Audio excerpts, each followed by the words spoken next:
Et si tout ce que vous saviez sur Ibrahim Traoré n'était qu'un énorme mensonge ce jour-là, sous les regards horrifiés de milliers de citoyens burkinabés.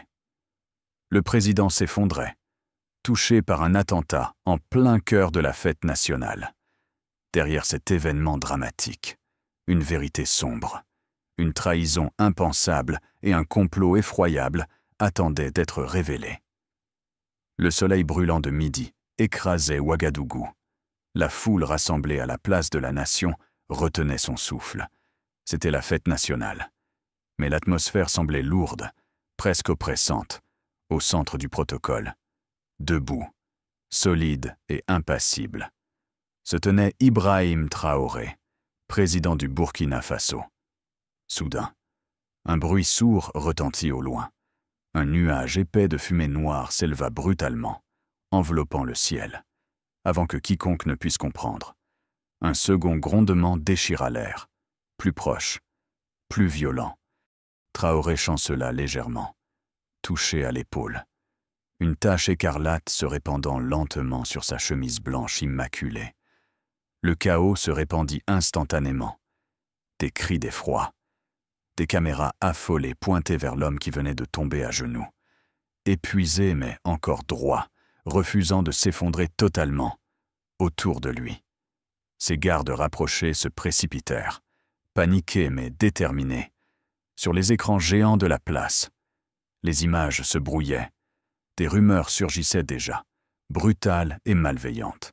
Les médias, affamés de sensationnel, lançaient l'hypothèse d'un coup monté de l'intérieur. Mais dans le regard d'Ibrahim Traoré, qui fixait intensément son peuple sous la douleur, se lisait autre chose. Ni la haine, ni la peur. Seulement une détermination silencieuse, presque terrifiante par sa clarté. Il savait déjà la bataille véritable ne faisait que commencer. Alors que le président Ibrahim Traoré gisait, genoux au sol, les voix autour de lui s'estompèrent progressivement. Le tumulte devint écho. Puis silence. Dans ce moment suspendu, un homme se tenait à distance, observant la scène dans l'ombre d'une rangée d'arbres. Cet homme, Koudougou Sanou, ancien garde rapproché du président, sentait son cœur se comprimer sous le poids de la culpabilité. Dans sa poche, un morceau de papier froissé lui brûlait les doigts. Un message bref. Sec, brutal. 5 millions de dollars pour sa vie. Il avait accepté cet argent souillé. Il avait pointé son arme vers l'homme qu'il avait juré de protéger. Mais au dernier instant, son doigt avait refusé d'appuyer sur la gâchette. Était-il lâche, ou fidèle traître, ou héros malgré lui? Koudougou n'en savait rien. Dans le chaos de la place, il murmura doucement, presque comme une prière, « Je voulais le tuer, mais je n'ai pu. Je ne suis ni son bourreau ni son sauveur. Je ne suis que le témoin de l'histoire. » Son regard s'attarda une dernière fois sur la silhouette blessée du président, avant qu'il ne disparaisse silencieusement dans la foule inquiète et tourmentée, quelques minutes seulement après l'incident dramatique de la place de la Nation. La confusion avait déjà laissé place à la frénésie médiatique. Sur chaque écran, chaque téléphone, chaque radio. Une seule question résonnait, glaçante de suspicion. Ibrahim Traoré, victime ou manipulateur? Les premières images floues de l'événement, partagées hâtivement sur les réseaux sociaux, étaient accompagnées de commentaires incendiaires. Des voix anonymes se faisaient entendre, parlant d'une mise en scène calculée, d'un coup politique orchestré par Traoré lui-même pour asseoir son pouvoir. Ces insinuations, sans preuve mais captivantes, se propageaient à une vitesse effrayante, contaminant les esprits aussi sûrement qu'un virus invisible. Dans les cafés bondés d'Ouagadougou, on débattait fiévreusement. Certains criaient à l'injustice, réclamant justice pour leur président blessé. D'autres, méfiants, murmuraient que Traoré avait toujours été trop parfait, trop honnête pour être vrai. La vérité vacillait, fragile, prise en otage par une tempête de mensonges. Les chaînes internationales reprenaient déjà ces théories avec une prudence calculée, évoquant un pays au bord du précipice. Les journalistes locaux, dépassés et débordés, tentaient de clarifier les faits, mais leur voix semblait dérisoire face au bruit ambiant, à la puissance du scandale. Kudugu Sanu observait tout cela à distance, invisible dans la foule agitée. Son visage restait impassible, mais dans ses yeux brûlait une colère sourde. Il savait que cette tempête n'était pas née du hasard. Quelqu'un, quelque part, manipulait habilement les ficelles. Quelqu'un voulait que le pays perde confiance en son président. Quelqu'un avait déjà prévu chaque mouvement. Le jeu venait à peine de commencer. Les heures qui suivirent l'incident à la place de la Nation furent marquées par une tension grandissante. Le président Ibrahim Traoré était introuvable. Aucune déclaration officielle, aucune apparition publique. Ce silence soudain était lourd, presque étouffant. Partout à Ouagadougou, l'inquiétude se répandait comme une traînée de poudre. Dans les rues animées devenues anormalement calmes, chacun essayait désespérément de comprendre. Pourquoi le président ne réagissait-il pas? Était-il encore vivant? Était-il détenu? Personne ne semblait détenir de réponse claire. Les réseaux sociaux, désormais maîtres du récit, s'enflammaient. Des théories contradictoires circulaient sans contrôle enlèvement. Fuite à l'étranger, voire une mort soigneusement dissimulée. La vérité se noyait dans les rumeurs, dans les coulisses du pouvoir. L'armée semblait hésiter à prendre position. Aucun porte-parole n'osait rompre le silence. Le gouvernement restait figé, paralysé par la peur de commettre une erreur fatale.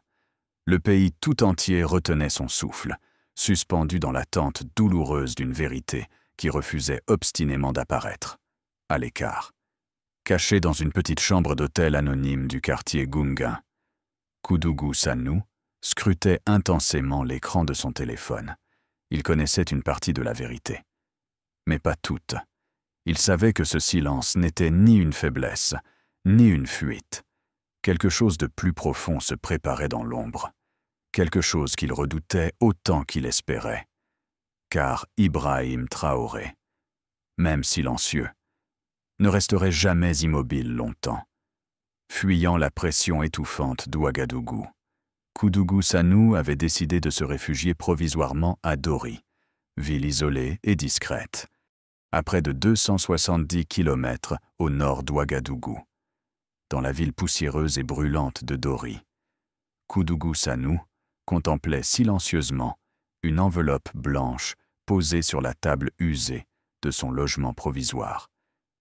Cette lettre, arrivée mystérieusement le matin même, ne portait ni nom d'expéditeur, ni signateur, seulement un timbre officiel déchiré en deux, comme un avertissement discret.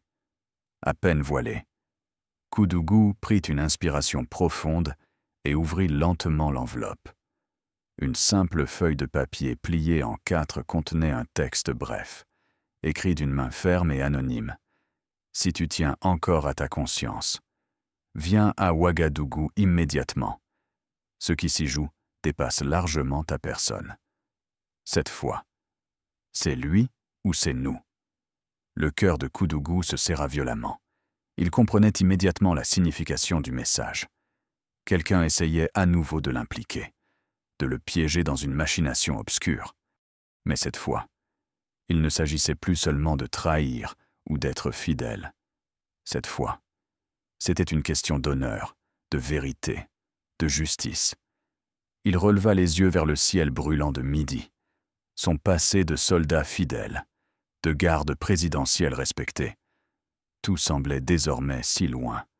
Cette lettre ravivait brutalement une plaie ancienne, jamais totalement refermée. Sans un mot, Kudugu rangea soigneusement le papier dans sa poche. Son regard durci fixait la route poussiéreuse menant au sud, vers Ouagadougou. Il savait qu'il venait d'être contraint de faire un choix, peut-être le dernier. Il allait devoir retourner affronter non seulement Ibrahim Traoré, mais aussi lui-même. Il allait devoir regarder droit dans les yeux le destin qu'il avait tenté d'éviter. Koudougou se leva avec détermination, sachant pertinemment qu'il était désormais impliqué au cœur même de cette tempête naissante. La nuit venait de s'abattre doucement sur Ouagadougou, enveloppant la capitale dans une obscurité silencieuse et pesante. Koudougou Sanou attendait immobile, seul dans une chambre discrète du quartier d'Assasgo. Chaque seconde semblait s'étirer douloureusement, ravivant le poids d'un passé jamais totalement oublié. La porte s'ouvrit enfin, révélant la silhouette d'Ibrahim Traoré. Le président entra lentement, refermant la porte avec précaution derrière lui. Leur échange fut d'abord silencieux, leurs regards plongeant l'un dans l'autre, scrutant mutuellement des vérités enfouies. Koudougou sentit sa poitrine se serrer devant cet homme qu'il avait failli tuer, mais dont il avait aussi sauvé la vie jadis. Il devinait dans les traits tirés du président l'épuisement d'un combat invisible, mais acharné. Aucun mot n'était nécessaire pour comprendre la gravité du moment. Traoré approcha calmement, observant Koudougou sans colère ni rancœur, comme s'il lisait directement dans son âme tourmentée. Koudougou baissa légèrement la tête, submergé par un mélange complexe de honte et de soulagement, d'une voix à peine audible, presque comme une confession. Koudougou murmura simplement qu'il n'avait pas pu aller jusqu'au bout, incapable de rompre définitivement ce lien invisible d'honneur qui les liait encore. Un silence profond envahit à nouveau la pièce. Traoré hocha légèrement la tête. Un geste discret qui valait 1000 pardons. Aucun discours ne suivit, ni aucun reproche. Seulement la certitude muette que tous deux venaient d'entrer ensemble dans une bataille contre une menace bien plus obscure et dangereuse.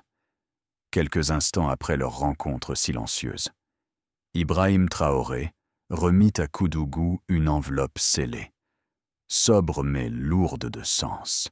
Aucun mot ne fut prononcé lorsque leurs regards se croisèrent à nouveau. Tout était déjà clair. Koudougou comprenait parfaitement ce qui lui était demandé. Il devait rester dans l'ombre, observer et identifier les véritables auteurs du complot qui visait à faire tomber le président. Cette fois, sa mission n'était ni officielle, ni héroïque. Elle était discrète, solitaire, presque invisible. Pourtant, elle pouvait déterminer l'avenir même du pays. Le président quitta silencieusement la pièce, laissant derrière lui un vide chargé d'une responsabilité écrasante. Koudougou, resté seul, fixait l'enveloppe fermée, conscient de l'ampleur des dangers qu'elle représentait. Cette mission, il l'acceptait sans réserve, non pas pour se racheter, mais pour enfin affronter la vérité qu'il fuyait depuis trop longtemps. 2 jours après cette rencontre secrète à Ouagadougou, la ville de Kaya fut brutalement réveillée par une violente explosion, bouleversant la tranquillité habituelle de cette paisible cité. Le dépôt de carburant militaire venait d'être réduit en cendres, créant une panique instantanée parmi les habitants. Très vite, les premières informations contradictoires apparurent. Les médias, sous pression, rapportèrent précipitamment que le président Ibrahim Traoré aurait dû se rendre précisément sur les lieux du drame ce matin-là. Mais mystérieusement, il avait changé son emploi du temps à la dernière minute. Cette information enflamma immédiatement l'opinion publique. Dans ce chaos, une cible parfaite émergea rapidement, Koudougou Sanou. Des preuves étrangement précises furent retrouvées sur les lieux de l'explosion, pointant directement vers lui. Son nom envahit rapidement tous les écrans du pays, accompagné de termes sans appel traître, terroriste, assassin. Pendant ce temps, Koudougou observait silencieusement depuis une cachette précaire dans les faubourgs d'Ouagadougou. Il connaissait trop bien cette stratégie perverse de manipulation. Tout avait été minutieusement orchestré pour le désigner coupable. Mais qui pouvait déployer de tels moyens, de telles ressources, avec une efficacité si glaçante dans son esprit? Un doute amer prenait forme. Le vrai commanditaire de ce sabotage n'était pas seulement un ennemi invisible. Il était bien plus proche, beaucoup trop proche du cœur même du pouvoir. L'explosion n'était qu'un prétexte, un leurre. Le véritable objectif allait bien au-delà d'un simple attentat. Désormais fugitif malgré lui, Koudougou comprenait que la bataille allait s'intensifier encore davantage, plus que jamais. La vérité devenait son unique bouclier, mais aussi son fardeau le plus lourd à porter, pendant que le pays tout entier recherchait Koudougou Sanou. Une silhouette discrète, presque invisible, se déplaçait au cœur même du palais présidentiel d'Ouagadougou, Naïma Zongo, officiellement employée comme femme de ménage, travaillait silencieusement, inaperçue par les hommes puissants qu'elle servait chaque jour. Naïma n'était pourtant pas une simple employée, ancienne agente d'une unité anticorruption démantelée dans des circonstances obscures. Elle avait choisi de disparaître dans l'ombre pour mieux observer de près ceux qui manipulaient les fils du pouvoir. Cette femme, dont personne ne connaissait le vrai visage ni l'histoire complète, suivait depuis longtemps les événements inquiétants qui secouaient le pays. Elle connaissait les jeux sordides derrière les façades impeccables des bureaux ministériels. Et surtout, elle savait exactement pourquoi Koudougou était devenu la cible parfaite. La nuit suivant l'explosion à Kaya, Naïma intercepta discrètement un rapport confidentiel destiné à être détruit. Un simple document administratif, mais lourd de révélations, il prouvait l'existence d'un réseau interne impliqué directement dans le sabotage. Et pire encore, révélait que la traque contre Koudougou avait été préparée plusieurs semaines à l'avance. En tenant ce précieux papier entre ses mains tremblantes, Naïma comprit qu'elle n'avait plus le choix. Elle devait sortir définitivement de l'ombre, et vite, car désormais, sauver Koudougou ne signifiait pas simplement protéger un innocent, c'était aussi protéger la vérité, celle que beaucoup voulaient enterrer à jamais. Dans le calme troublant de la nuit, Naïma pénétra avec une prudence absolue dans les sous-sols sécurisés du ministère de la Défense. Chaque pas était une prise de risque, chaque respiration contrôlée. Elle avançait vers une vérité terrifiante, déjà pressentie mais encore impossible à imaginer pleinement. Quelques minutes plus tôt, elle avait reçu l'accès à une salle interdite, grâce à un badge subtilisé à un officier distrait. À l'intérieur, dans l'obscurité d'une pièce tapissée d'écrans et de câbles, Naïma découvrit ce qu'elle redoutait le plus, un centre clandestin de manipulation électronique, au cœur même du pouvoir. Sur un écran, des graphiques animés indiquaient clairement une activité suspecte, parfaitement synchronisée avec les événements récents. À côté, des enregistrements audio parfaitement organisés la laissèrent glacée. Elle reconnut immédiatement une voix familière, celle du président Ibrahim Traoré. Mais cette voix était artificielle, manipulée par un système avancé d'intelligence artificielle, capable d'imiter parfaitement les intonations du président. Naïma sentit une colère froide monter en elle. Chaque ordre récent, chaque annonce polémique attribuée au président avait donc été falsifiée ici même, dans cette salle sombre, à l'insu de tous. Tout ce chaos orchestré à Kaya, chaque accusation portée contre Koudougou, n'était que le résultat d'une manipulation impitoyable. Désormais, elle comprenait pleinement la portée du complot. Le véritable danger n'était ni Koudougou, ni le président lui-même, mais une force cachée au sein de l'État, prête à sacrifier tout un pays pour ses propres intérêts, sans attendre davantage. Naïma copia méthodiquement toutes les preuves disponibles sur une clé USB. Elle effaça soigneusement toute trace de son passage, consciente qu'une seule erreur la condamnerait immédiatement, en quittant rapidement les lieux.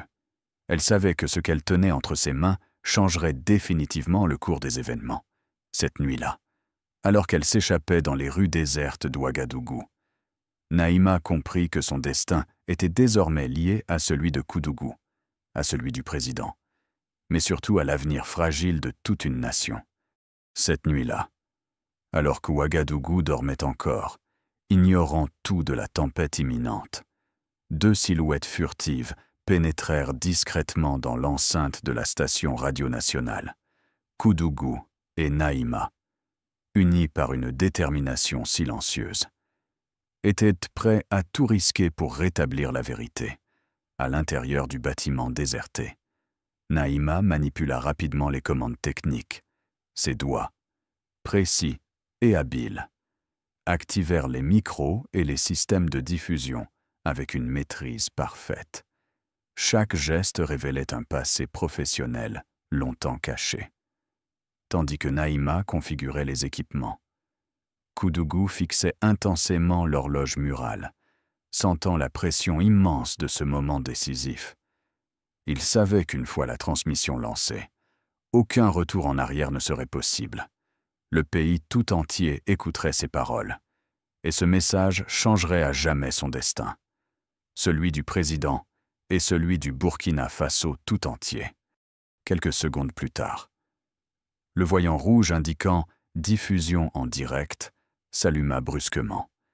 Koudougou inspira profondément et commença à parler, d'une voix ferme, claire et sans hésitation. Il raconta tout l'offre de 5 millions de dollars pour assassiner Traoré, son incapacité finale à appuyer sur la gâchette, l'explosion orchestrée à Kaya, et enfin, la découverte de ce centre clandestin capable de falsifier les ordres du président lui-même. Chaque mot était précis, chaque détail vérifiable, en parallèle. Naïma diffusa directement les preuves audio, notamment les enregistrements trafiqués de la voix présidentielle. Le pays écoutait désormais, pétrifié par ces révélations stupéfiantes. Loin de l'émotion ou du désir de vengeance, Koudougou exposait simplement la vérité brute, incontestable. Il savait qu'il venait de condamner définitivement son anonymat, que sa vie ne serait jamais plus la même. Mais cette vérité devait éclater, même si elle brûlait tout sur son passage. Lorsque la transmission prit fin brutalement, un silence pesant enveloppa la station. Koudougou et Naïma échangèrent un regard intense, mesurant pleinement le poids de leur acte. Ils savaient désormais qu'ils avaient enclenché une réaction en chaîne irréversible, en quittant rapidement les lieux, alors que les premiers rayons du jour percèrent l'horizon. Ils savaient que dehors, dans chaque maison, chaque rue du pays, des millions d'oreilles venaient d'entendre ce que certains avaient voulu cacher à tout prix. La vérité était enfin libre, prête à se défendre elle-même. Aux premières heures de l'aube, alors que le soleil se levait lentement sur Ouagadougou, une scène extraordinaire se dessinait. Après la diffusion bouleversante de Koudougou et Naïma, les habitants sortirent progressivement de chez eux, en silence, comme guidés par une volonté commune, instinctive, irrépressible. Aucun slogan, aucune violence, aucun cri, seulement des hommes, des femmes, des enfants. Avançant lentement vers le palais présidentiel, une foule immense se forma, calme et disciplinée, devant les grilles du bâtiment. Chacun tenait en main une simple bougie, symbole fragile mais puissant d'espoir et de vérité. Le silence absolu qui régnait parmi ces milliers de personnes avait quelque chose de profondément bouleversant. Ce n'était ni une manifestation, ni une protestation traditionnelle. C'était plutôt une demande silencieuse et puissante, celle de la vérité, pure et sans artifice. Face à cette marée humaine silencieuse, les forces de sécurité restaient immobiles, hésitantes. Il n'y avait ni ordre à exécuter, ni menace à réprimer. Le message du peuple était clair, limpide comme jamais auparavant. À l'écart, Koudougou et Naïma observaient discrètement cette scène extraordinaire. Dans leurs yeux brillait une émotion intense.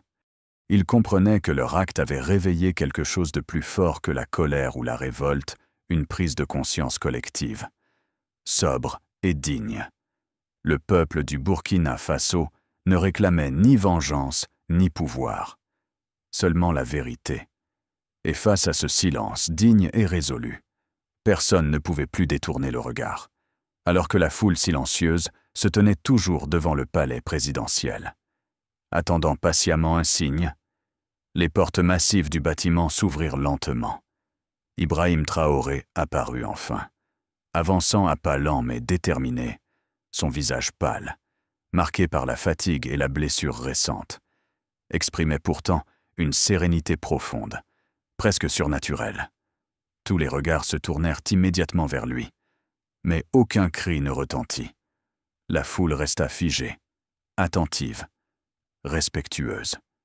Le président s'arrêta devant eux, observant longuement les milliers de visages tournés vers lui, illuminés par les bougies vacillantes. Son silence était aussi puissant que celui de la foule. Il n'avait aucune colère, aucun reproche à exprimer. Chacun lisait dans ses yeux la compréhension profonde du moment historique qu'il vivait. Lorsqu'il prit finalement la parole, sa voix était calme, ferme, dénuée de toute émotion superflue. Il dit simplement qu'il n'avait nul besoin d'une loyauté aveugle, mais de la force du peuple pour reconstruire ensemble la vérité et la confiance perdue. Après ces quelques mots, Traoré inclina légèrement la tête, en signe de reconnaissance humble et sincère. La foule répondit simplement par un silence respectueux, rempli d'espoir et de confiance renouvelée. Quelques jours après l'apparition publique du président Ibrahim Traoré, une atmosphère d'attente persistait encore à travers tout le Burkina Faso. La révélation des véritables responsables du complot restait en suspens. Mais à l'aube d'un matin clair et frais, un événement inattendu survint au cœur même du quartier général militaire à Ouagadougou. Le général Boubacar Diallo, figure influente et respectée, fut arrêté brutalement, sans violence, mais avec une fermeté froide. Ce ne furent d'un pas les hommes du président qui vinrent poser les menottes à ses poignets, mais son propre fils, le capitaine Adama Diallo, jeune officier de l'armée nationale. Le geste du fils envers son père frappa profondément les témoins de la scène. Aucun mot ne fut échangé. Mais dans ce silence assourdissant, chacun comprit le poids du choix moral accompli. Le capitaine Diallo n'avait suivi ni ordre direct, ni injonction politique. Il avait simplement obéi à la voix intime de sa conscience. Les militaires présents restèrent figés, respectueux devant cette scène lourde de symboles. La justice qui venait d'être rendue n'était pas seulement celle des tribunaux ou du gouvernement, mais une justice personnelle, intime, douloureusement nécessaire, en quittant le bâtiment escorté par son fils. Le général Diallo n'opposa aucune résistance, sur son visage, aucune colère, seulement l'acceptation silencieuse d'un destin qu'il savait désormais inévitable. Dans ce moment précis, tout le pays comprit que la vérité, même difficile, était désormais en marche. Quelques semaines après l'arrestation remarquée du général Diallo, Koudougou Sanou reçut une convocation officielle du président Ibrahim Traoré, dans l'immense salle silencieuse du palais présidentiel. Koudougou s'attendait à un discours solennel, peut-être même à une reconnaissance publique pour son courage.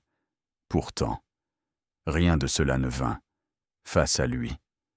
Traoré se tenait droit, digne et calme, sans cérémonie, sans protocole. Le président remit simplement à Koudougou un document officiel, portant le sceau de l'État, sur le papier. Une seule phrase concise mais lourde de sens était écrite clairement. « Vous êtes libre ». Aucune médaille, aucune récompense publique ne fut évoquée. Koudougou ne reçut que cette liberté sobre, dépourvue de gloire superficielle, mais chargée de reconnaissance véritable. Naïma, présente discrètement à ses côtés, observa la scène en silence. Elle savait que ni elle, ni Koudougou ne cherchaient une quelconque gloire. Leur récompense véritable était ailleurs, dans cette vérité enfin libérée, dans cette paix intérieure durement gagnée, en quittant le palais. Koudougou ressentit pour la première fois depuis longtemps une réelle légèreté. Il n'avait besoin d'aucun honneur public. La simple liberté de vivre en paix lui suffisait désormais pleinement. Plusieurs mois après ces événements tumultueux, dans la sérénité d'un après-midi paisible à Bobo-Dioulasso, 3 silhouettes familières se retrouvaient sous l'ombre protectrice d'un majestueux baobab. Koudougou, Naïma et Ibrahim Traoré, anonymes parmi les habitants, observaient en silence des enfants réunis autour d'un enseignant, attentifs à chaque mot prononcé. Ces enfants ne connaîtraient sans doute jamais les détails précis des épreuves traversées, mais leur innocence préservée et leur curiosité intacte représentaient désormais tout ce pourquoi ces 3 âmes s'étaient battues. Leur histoire était désormais silencieuse, mais restait vivante, prête à germer discrètement pour une nouvelle génération. Merci à tous d'avoir regardé cette vidéo. N'hésitez pas à me dire en commentaire ce que vous pensez de cette histoire. Pensez à aimer la vidéo et à vous abonner pour découvrir d'autres contenus passionnants sur ma chaîne. N'oubliez pas de liker, de commenter et de vous abonner pour d'autres histoires inspirantes de développement personnel et d'autonomisation.